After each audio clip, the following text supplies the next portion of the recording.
السلام علیکم ورحمۃ اللہ وبرکاتہ۔ امید کرتی ہوں کہ آپ دنیا کے جس بھی کونے میں ہیں بالکل خیر و عافیت سے ہوں گے، ایمان کی بہترین حالت میں ہوں گے اور اللہ پاک کی رحمت کے سائے میں پرسکون زندگی گزار رہے ہوں گے۔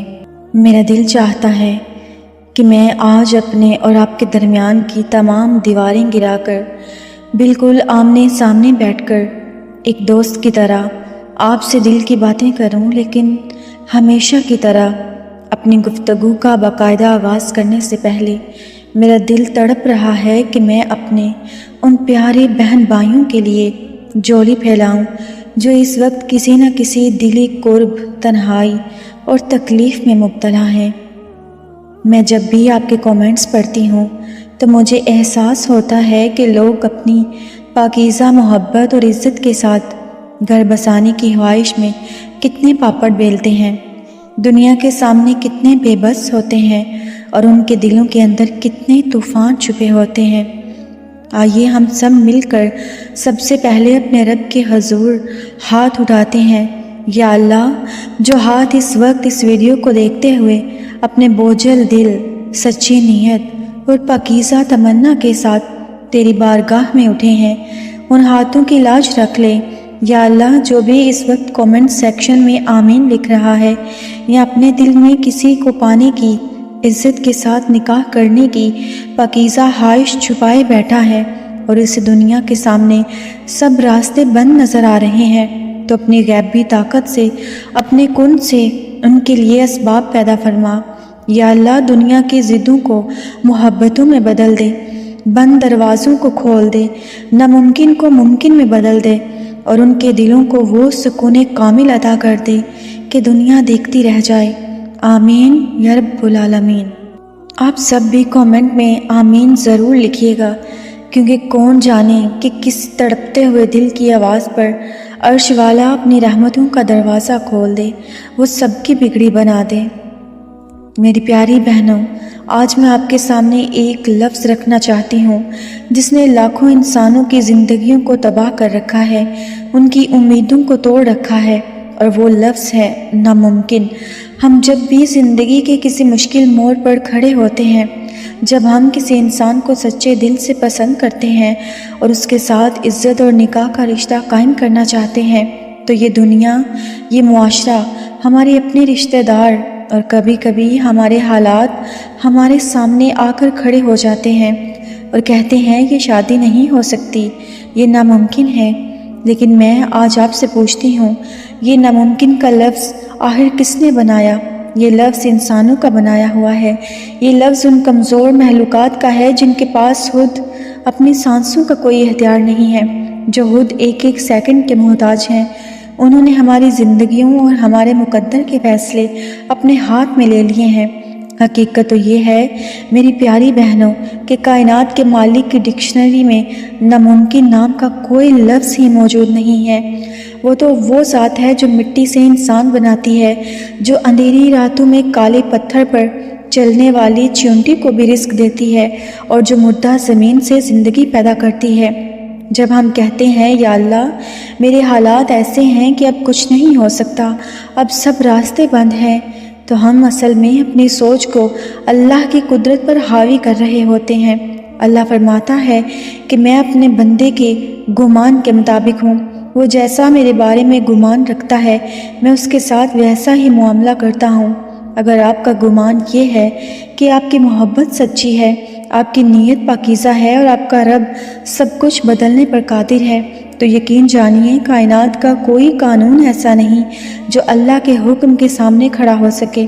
اللہ تعالیٰ تو کن فیکون کا مالک ہے، اسے کسی کام کو کرنے کے لیے مہینوں اور سالوں کی ضرورت نہیں ہوتی۔ وہ جب کسی چیز کا ارادہ کرتا ہے تو بس فرماتا ہے ہو جا، اور وہ چیز ہو جاتی ہے۔ ہم انسانوں کی عقل بہت چھوٹی ہے، ہم صرف وہ دیکھ رہے ہوتے ہیں جو ہمارے سامنے دیوار کھڑی ہوتی ہے، لیکن اللہ اس دیوار کے پیچھے راستے بنا رہا ہوتا ہے۔ اس لیے سب سے پہلے اپنے دل سے اس ناممکن کے خوف کو نکال پھینکیں اور اپنے رب کی ممکن کرنے والی طاقت پر یقین لائیں۔ اب سوال یہ پیدا ہوتا ہے کہ ہم اس کن کو کیسے حرکت میں لائیں، ہم اس رب کو کیسے منائیں جس کے پاس دلوں کی چابیاں ہیں۔ تو میرے پیارے بہن بھائیوں، اس کا جواب ہے تہجد کا مصلی۔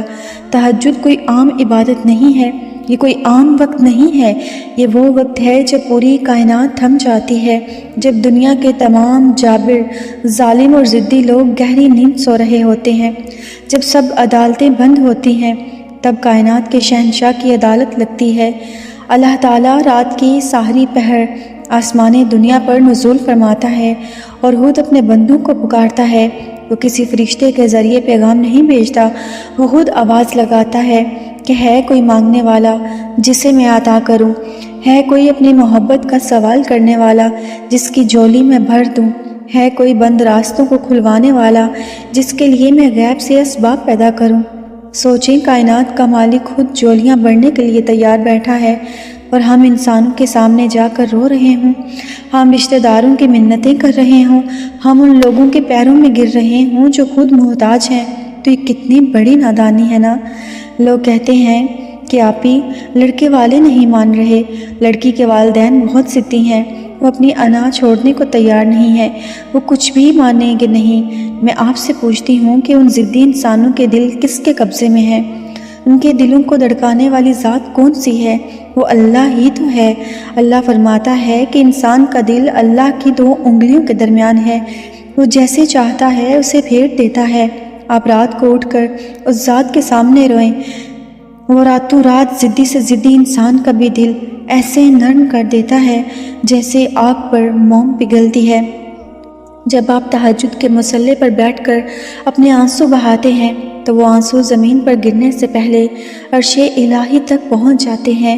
اللہ کو اپنے بندے کا رات کی تنہائی میں اٹھ کر مانگنا، اس سے ضد کرنا، اس کے سامنے اپنی بے بسی کا اعتراف کرنا اتنا پسند ہے کہ اللہ کریم فرماتے ہیں، مجھے حیا آتی ہے کہ میرا بندہ رات کو اٹھ کر میرے سامنے ہاتھ پھیلائے اور میں اسے خالی لوٹا دوں۔ میرے پیارے بہن بھائیوں، یہاں میں آپ کو ایک بہت اہم بات سمجھانا چاہتی ہوں۔ اگر آپ کی محبت سچی ہے، اگر آپ کی نیت پاکیزہ ہے اور آپ کا مقصد صرف اور صرف نکاح کے ذریعے ایک دوسرے کا ہونا ہے، تو کبھی بھی اپنی محبت کو پانے کے لیے غلط راستے اختیار نہ کریں۔ ہمارے نوجوان آج کل کیا کرتے ہیں؟ جب شادیاں نہیں ہوتی، جب رکاوٹیں آتی ہیں تو وہ غلط طریقے اپناتے ہیں، جھوٹ کا سہارا لیتے ہیں یا پھر لوگوں کے پیچھے بھاگ کر اپنی عزت نفس کا جنازہ نکال دیتے ہیں۔ یاد رکھیے، جو رشتہ گناہ کی بنیاد پر شروع ہوگا اس میں کبھی برکت نہیں ہو سکتی، اور جس انسان کے پیچھے بھاگ کر آپ اپنی عزت کھو دیں گے وہ انسان کبھی آپ کو عزت نہیں دے گا۔ اپنی محبت کو اگر پہچاننا ہے، اگر اسے بچانا ہے، اگر اسے نکاح کی خوبصورت بندھن میں تبدیل کرنا ہے تو اس کا مقدمہ انسانوں کی عدالت سے اٹھا کر اللہ کی عدالت میں دائر کر دیں۔ کسی انسان کے سامنے گڑ گڑانے کی ضرورت نہیں ہے، کسی کے پاؤں پڑنے کی ضرورت نہیں ہے۔ اپنے مصلی پر کھڑے ہو کر اپنے رب کے سامنے گڑ گڑائیں۔ جب آپ اللہ سے کہتے ہیں کہ یا اللہ، میں اس انسان کو پسند کرتی ہوں، میں گناہ سے بچ کر نکاح کرنا چاہتی ہوں، لیکن دنیا میرے راستے میں کھڑی ہے، اب میں نے یہ معاملہ تیرے سپرد کر دیا، تو جانتے ہیں کیا ہوتا ہے؟ اللہ تعالیٰ اس معاملے کی ذمہ داری خود لے لیتا ہے، اور جب کائنات کا مالک کسی کام کی ذمہ داری لے لے تو پھر دنیا کی کوئی طاقت، کوئی برادری، کوئی ذات پات کا بت اس کے سامنے کھڑا نہیں رہ سکتا۔ اللہ اسباب کو ایسے گھماتا ہے، حالات کو ایسے بدلتا ہے کہ انسان دنگ رہ جاتا ہے۔ ہم میں سے اکثر لوگ بہت جلدی ہمت ہار جاتے ہیں۔ ہم کہتے ہیں کہ آپی میں نے 2 دن تہجد پڑھی، 3 دن دعا مانگی، لیکن حالات تو ویسے کے ویسے ہیں، کچھ نہیں بدلا۔ میرے پیارے بہن بھائیوں، دعا مانگنے میں سچے اور ضدی بنیں، لیکن عاجزی کے ساتھ۔ اللہ کو اپنے بندے کی یہ عاجزانہ ضد بہت پسند ہے کہ یا اللہ، میں تیرے ہی در پر بیٹھ گیا ہوں، میرے پاس اور کوئی در نہیں ہے، جب تک تو میرا یہ ناممکن ممکن نہیں کرے گا میں یہ مصلی نہیں چھوڑوں گا۔ کبھی کبھی اللہ آپ کی دعا قبول کرنے میں دیر اس لیے کرتا ہے کیونکہ اسے آپ کی سسکیاں بہت پسند آ رہی ہوتی ہیں۔ وہ آپ کے صبر کو آزماتا ہے تاکہ جب وہ آپ کو آپ کی محبت عطا کرے تو وہ اتنی خوبصورت اور اتنی پائیدار ہو کہ آپ اپنی زندگی کی پچھلی تمام تکلیفیں بھول جائیں اس لیے کبھی بھی مایوس مت ہوں، اپنے یقین کو ہمالیہ پہاڑ سے بھی زیادہ مضبوط رکھیں۔ اگر آج کی اس گفتگو نے آپ کے دل کو تھوڑا سا بھی حوصلہ، امید اور سکون دیا ہے تو کامنٹ سیکشن میں یا اللہ ضرور لکھیے گا، اور اس پیغام کو اپنے ہر اس دوست، ہر اس بہن اور بھائی تک پہنچائیں جو اس وقت زندگی کے حالات سے ہارے بیٹھے ہیں اور جنہیں لگتا ہے کہ ان کی محبت ناممکن ہو چکی ہے۔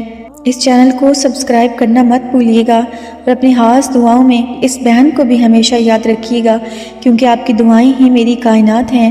اللہ پاک آپ سب کا حامی و ناصر ہو، آپ کے ایمان کو مضبوط کرے اور آپ کی تمام پاکیزہ مرادیں پوری فرمائے۔ اگلی ویڈیو تک کے لیے مجھے اجازت دیجیے۔ اللہ حافظ۔